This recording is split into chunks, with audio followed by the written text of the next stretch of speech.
que j'ai moi-même créée il y a maintenant un peu plus d'1 an. D'ailleurs, en fait, elle aurait pu même sortir alors, au même moment que cette vidéo à peu près. Ouais, et cette vidéo, ça va être pour la résoudre parce que c'est du très très lourd. Tout simplement, c'est très joli. À la clé, on va avoir un résultat qui est magnifique.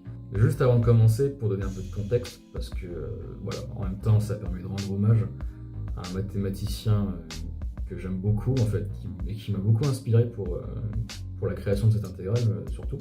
Il s'agit de Carl Johan Malmsten. Pendant le Xe siècle, il aura proposé une résolution de ce genre d'intégrale. Et voilà, et on se rend compte que l'intégrale que je vais présenter, elle reste quand même assez similaire.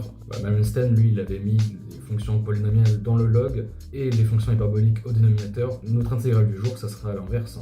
Ça sera plutôt une fonction trigo dans le log et le polynôme au dénominateur. Alors avant de commencer cette vidéo, dans la description, je vous ai mis un lien vers la page Wikipédia de Malmsten si jamais ça vous intéresse, et également un lien archive vers une démonstration qu'il a pu donner, et également une autre approche de ces intégrales, mais par de l'analyse complexe. Enfin bref, passons maintenant à la résolution de l'intégrale.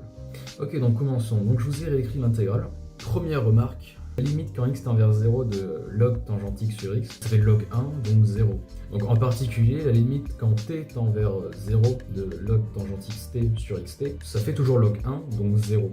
Donc ce qu'on va pouvoir faire, c'est réécrire un membre de notre intégrale avec une limite. Voilà, quand t va tendre vers 1, on va bien retrouver notre log tangente x sur x, et quand t va tendre vers 0, on va obtenir moins 0. Bien notre intégrale de départ. Alors le but de l'avoir écrit de cette manière, c'est de dériver par rapport à t et d'intégrer de 0 à 1. En fait, c'est exactement l'opération qu'on a mimée ici. Donc je dérive par rapport à t. Bon, la dérivée de ln de xt par rapport à t, ça fait bien 1 sur t. Et la dérivée de log tangente xt par rapport à t qui donne bien x sur sinus hyperbolique de xt fois cosinus hyperbolique de xt. Pas de souci avec ça. Par addition, mon sinh et mon cosh, je peux les rassembler, ça fait du sinus hyperbolique de 2xt sur 2, puis je factorise par 2x. En fait, on est en train de mimer un genre de Feynman tricks, dérivation sous le signe intégral, sauf que on a déjà mis la condition finale et initiale. Ok, parfait, changement de scène. Alors jusqu'à présent, on peut se demander pourquoi a-t-on fait ça. Et bien en fait, on va utiliser que pour a non nul, on a 1 sur a moins 1 sur sinus hyperbolique de a, qui vaut 2 fois l'intégrale de 0 à l'infini du signe AU divisé par exponentielle pi u plus 1. Alors d'où ça sort ce truc là? Et bien c'est dû à la formule de réflexion de gamma. Alors je vous la mets juste ici.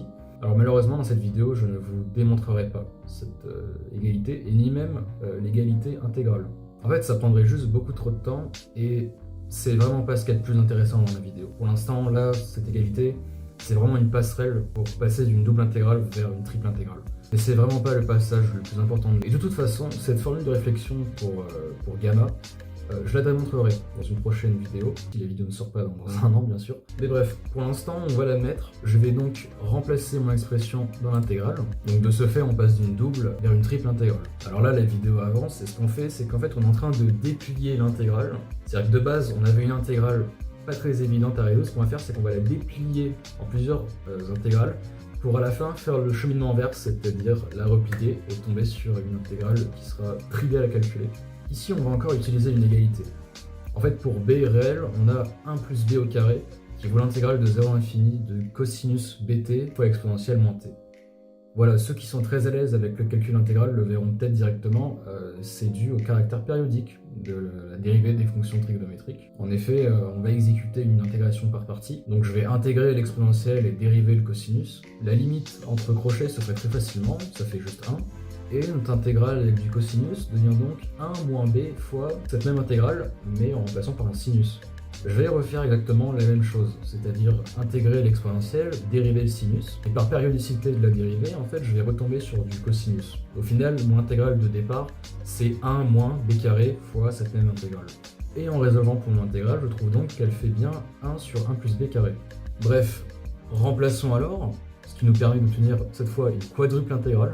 Alors si on remarque par rapport à notre variable de départ, qui était la variable z, on va avoir l'intégrale de 0 à l'infini de sinus alpha z fois cosinus bêta z, le tout divisé par z. Par formule d'addition, je vais pouvoir scinder ce produit de fonctions trigo en une somme de fonctions trigo, ce qui nous permet d'obtenir cette expression. Et voilà, et là maintenant, on a assez déplié l'intégrale pour maintenant pouvoir résoudre trivialement selon chaque variable successivement. Et on va commencer avec une variable de départ, c'est-à-dire la variable z. En fait, on doit intégrer sur r plus étoile une somme de sinus cardinaux. Alors c'est pratique, hein, sur r plus, le sinus cardinal, c'est bien une intégrale qui converge. Donc en fait, je vais pouvoir utiliser la linéarité, et donc je vais juste pouvoir réduire mon problème à résoudre l'intégrale de sinus alpha z sur z sur r plus étoile, pour alpha un réel quelconque. Alors on sait, sinus est une fonction qui est impaire. Alors z est positif, pas de souci. Cependant, notre alpha il peut être réel. Donc premièrement, ce qu'on va faire, c'est qu'on va extraire le signe de alpha. Voilà, de ce fait, l'argument du sinus est toujours positif et le signe de alpha, lui, a été extrait indépendamment. Alors cette extraction du signe de alpha, elle n'est pas obligatoire, mais dans notre cas, ça servait juste à avoir un changement de variable qui allait conserver les bornes. Alors en effet, en posant le changement de variable qui a z associe z sur la valeur absolue de alpha, pour alpha non nul évidemment. De toute façon, si alpha était nul, l'intégrale vaudrait 0. Et de ce fait, notre changement de variable va bien de r plus dans r plus. Alors en posant le changement de variable, on va avoir du sinus z. Donc après simplification, notre intégrale avec du sinus alpha z devient juste du signe de alpha fois la même intégrale, mais cette fois avec du sinus z. Bon, il ne nous reste plus qu'à calculer l'intégrale de sinus z sur r plus étoile. Donc pour celle-ci, on va aller à l'essentiel. En fait, on va utiliser que pour un réel c strictement positif, on a 1 sur c qui vaut l'intégrale de 0 à l'infini de exponentielle moins cr dr. En fait, ici, c'est le z qui divise le sinus qu'on va remplacer. Donc on transpose sur une double intégrale à base de sinus z exponentielle moins zr. Et cette intégrale par rapport à la variable z, elle nous fait penser à ce qu'on a vu plus tôt avec le cosinus et l'exponentielle. Alors ici, je vous balance l'égalité. Si vous voulez la vérifier, vous pouvez le faire. Vous pouvez mettre sur pause.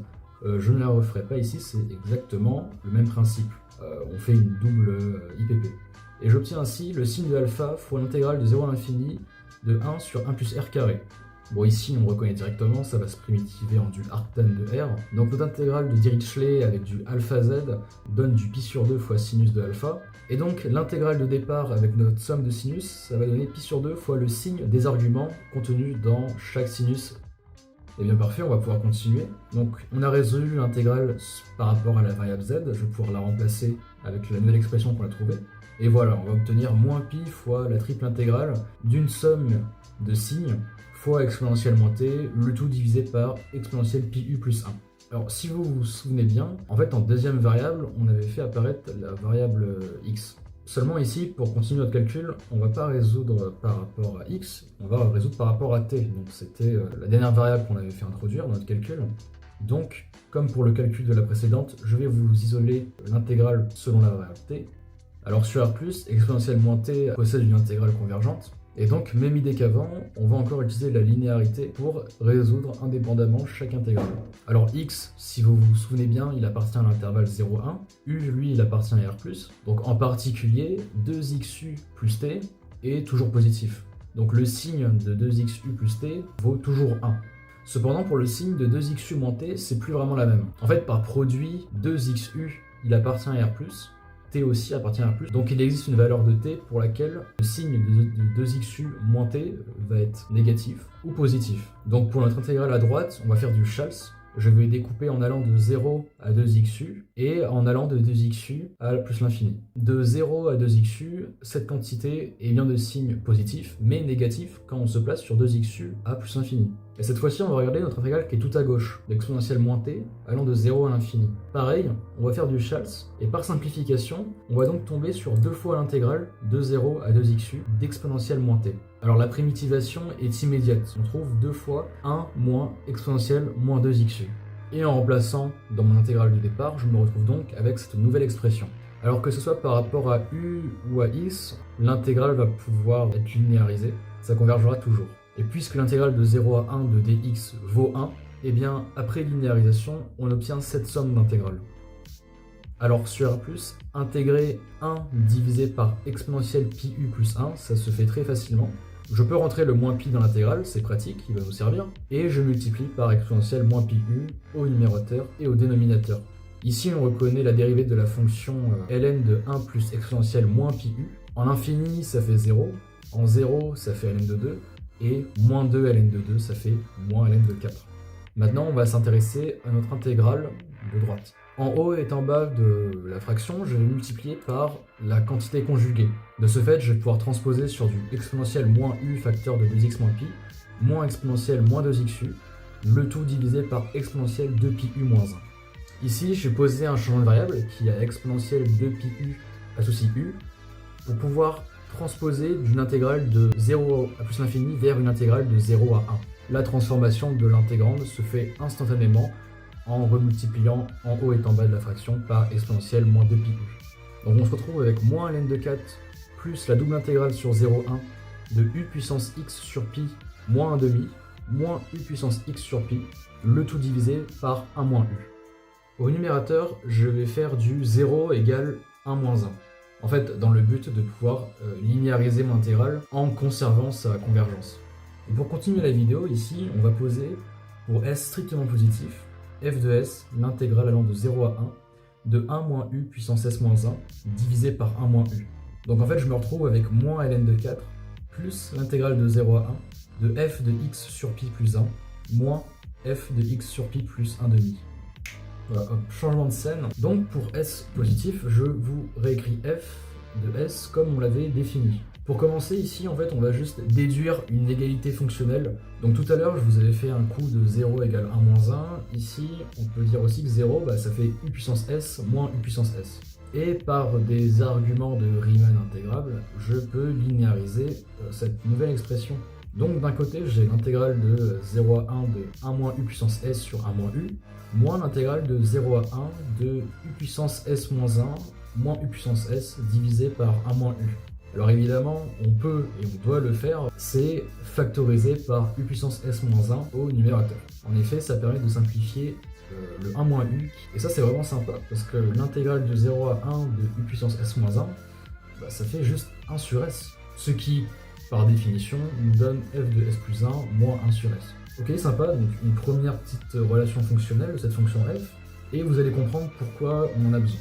Donc cette fois-ci, je vais pas considérer f de s, mais f de s plus 1, toujours pour s strictement positif. Ici, on fait une intégration par partie.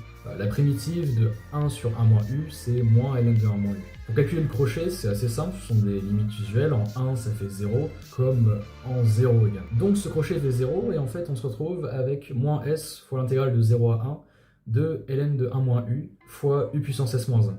Ici, petit changement de variable furtif, j'ai envie de changer mon intervalle d'intégration. J'ai envie de pivoter en allant de 0 à 1 vers du R+. Donc à U, on va associer 1 divisé par 1 plus U. Je change les bornes, l'intégrande et notre DU. Donc voilà, vous pouvez injecter le moins dans la borne. Vous pouvez injecter le 1 plus U carré avec le 1 plus U puissance S moins 1. On peut séparer les logs. Après simplification, on trouve que f de S plus 1, en fait, c'est S fois l'intégrale de 0 à l'infini de ln de 1 plus U moins ln de U, le tout divisé par 1 plus u puissance s plus 1. Et voilà pourquoi j'ai considéré f de s plus 1 et pas f de s. Parce que maintenant, on va utiliser la linéarité. En fait, si on avait considéré f de s, on n'aurait pas du 1 plus u puissance s plus 1 au dénominateur. On aurait du 1 plus u puissance s. Et comme s est strictement positif, ce truc-là ne converge pas forcément en fait. Alors mon intégrale tout à droite, je la touche pas, mais par contre, mon intégrale à gauche, elle m'intéresse. Est-ce que vous savez quelle est la dérivée de 1 sur 1 plus u puissance s?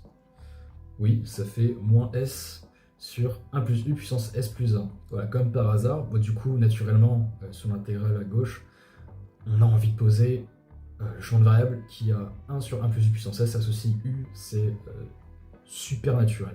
Donc je détaille pas vraiment le changement de borne, je pense que c'est quand même assez clair ici. On obtient moins 1 sur s fois l'intégrale de 0 à 1 fois ln de u, par propriété du log. Alors l'intégrale sur 0,1 de ln de u, c'est pratique, ça fait moins 1, moins par moins plus. Mais souvenez-vous, f de s plus 1, c'est f de s plus 1 sur s. Donc f de s plus 1 moins 1 sur s, ça fait f de s, qui fait du coup moins s fois l'intégrale de 0 à l'infini de ln de u divisé par 1 plus u puissance s plus 1. Ok, cool, donc là maintenant en fait on a une nouvelle forme, une nouvelle forme intégrale de f de s, et évidemment on n'a pas fait ça pour rien, en fait on va l'utiliser, et il y a quelque chose à en extraire. En effet, j'ai envie de vous faire remarquer quelque chose. Considérons A un réel positif, et prenons l'intégrale de 0 à l'infini de r puissance s exponentielle moins alpha r dr, pour s strictement positif encore. Ici, on peut rapidement faire un changement de variable. Donc à R, je peux associer alpha sur R. Je peux le faire, alpha est strictement positif. Et on se rend compte que le alpha n'est même plus dépendant de l'intégrande, on peut le sortir de l'intégrale. On se retrouve avec du 1 sur alpha puissance s plus 1 fois l'intégrale de 0 à l'infini de R puissance s exponentielle moins R. Alors l'intégrale de R puissance S exponentielle moins R sur R+, c'est une définition, c'est une définition de la fonction gamma. Voilà, on en avait parlé au début de la vidéo, elle revient encore ici. Donc cette petite intégrale que j'avais envie de faire remarquer, elle vaut gamma de S plus 1 divisé par alpha de S plus 1. Ce qui veut donc dire que 1 sur alpha de S plus 1, ça vaut 1 sur gamma de S plus 1 fois l'intégrale de 0 à l'infini de R puissance S exponentielle moins alpha R. Je vous ai également dit que alpha était strictement positif, et que si on considère alors U qui est également strictement positif, 1 plus U est toujours strictement positif, donc c'est parti, on remplace. Alors le S sur gamma de S plus 1 est simplifié. En effet, gamma de S plus 1, par intégration par partie, ça fait S gamma de S, et donc S sur gamma de S plus 1 se transforme juste en 1 sur gamma de S. Par propriété sur les puissances, je peux scinder mon exponentiel en un produit d'exponentiel, et ici à Z, je vais associer Z sur R. Donc mon exponentiel moins ZR se transforme en exponentiel moins Z, et mon ln de Z en ln de Z sur R. Donc ln de Z moins ln de R par propriété sur les logarithmes. Et en linéarisant, on se retrouve donc avec le fait que f de S, c'est une somme d'intégrales qui sont indépendantes. Donc ici, on va y aller de la gauche vers la droite. On commence tranquillement. L'intégrale d'exponentielle moins Z sur R+, ça fait 1. L'intégrale sur R plus étoile de ln de R puissance S moins 1 exponentielle moins R, c'est exactement la dérivée de gamma de S, par définition. Ok, très bien. Ensuite, pour le produit à droite, l'intégrale de ln de Z exponentielle moins Z, on n'est pas vraiment obligé de la toucher. Tout à droite de mon équation, je retrouve R puissance S moins 1 exponentielle moins R, donc c'est gamma de S. Gamma de S sur gamma de S, ça fait bien 1. En fait, f de S vaut donc gamma prime de S sur gamma de S, moins l'intégrale de 0 à l'infini de ln de Z exponentielle moins Z. Donc en fait, f de S vaut une autre fonction par rapport à S, plus une constante. Mais en réalité, ici, cette constante, ça nous est pas très utile de la déterminer. En effet, dans notre intégrale qu'on veut calculer de départ, en fait, sur 0,1, on va considérer f de quelque chose moins f d'autre chose. Donc en fait, la constante, elle va dégager toute seule. Mais vous pouvez essayer si ça vous amuse. On peut montrer que l'intégrale de ln de Z exponentielle moins Z, elle vaut moins la constante de Euler-Mascheroni. Pour un peu de culture, cette fonction, on l'appelle aussi la fonction d'A-gamma. En fait, c'est la dérivée logarithmique de la fonction gamma. Ce résultat, il peut être corrélé à plein d'autres, notamment un produit pour la fonction gamma. Je pense par exemple au produit de Weierstrass. Enfin bref, maintenant qu'on a élucidé un peu plus le mystère de cette fonction f, on va donc pouvoir la remplacer dans notre intégrale de la vidéo. J'obtiens l'intégrale de 0 à 1 de gamma prime sur gamma de x sur pi plus 1, moins gamma prime sur gamma de x sur pi plus 1 demi, moins ln de 4. Alors du coup, gamma prime sur gamma, c'est la dérivée de log gamma. Donc en fait, entre crochets, je vais avoir log gamma de x sur pi plus 1 sur gamma de x sur pi plus 1 demi, le tout multiplié par un facteur pi, parce qu'on avait considéré du x sur pi. Donc en calculant les crochets, on va trouver du pi log gamma 1 sur pi plus 1 fois gamma de 1 demi, le tout divisé par gamma de 1 sur pi plus 1 demi, moins ln de 4. Mais ça ne s'arrête pas là. Et c'est là que toute la beauté du résultat va intervenir grâce à une formule, la formule de duplication de Legendre. Cette formule, elle nous dit que pour un S strictement positif, gamma de S plus 1 demi, ça va être gamma de 1 demi sur 2 puissance 2S moins 1 demi fois gamma de 2S sur gamma de S. Alors à noter que le 4 puissance 1 sur pi, il va se faire simplifier par le moins ln de 4. Donc en rentrant le ln de 4, les 4 puissance 1 sur pi se simplifient, et de manière générale, après simplification, on va trouver pi fois ln de gamma carré de 1 sur pi divisé par 2pi fois gamma de 2 sur pi. Et on peut rendre le résultat encore un peu plus esthétique en utilisant la fonction bêta. Elle nous dit que pour x et y dans R plus étoile, gamma de x fois gamma de y divisé par gamma de x plus y égale à l'intégrale de 0 à 1 de w puissance x moins 1, facteur de 1 moins w puissance y moins 1. Ok, donc pour finir, notre intégrale du début, ça fait pi fois ln de bêta de 1 sur pi divisé par 2pi. Honnêtement, ma réaction quand j'avais trouvé le résultat, c'était mais... En fait, ce qui me fascine aussi, c'est la transcendance du résultat qu'on trouve. Donc on est déjà du 1 sur pi, composé dans du gamma, qui est lui-même composé dans du log. Et en plus, le gamma dans le log est divisé par 2pi. C'est assez beau quand même. Voilà, j'espère que la vidéo vous aura plu. J'ai beaucoup aimé la faire. Donc voilà, à travers cette vidéo, je tenais à partager ma passion et en espérant que chez certains, ça aura pu donner le goût de la création mathématique.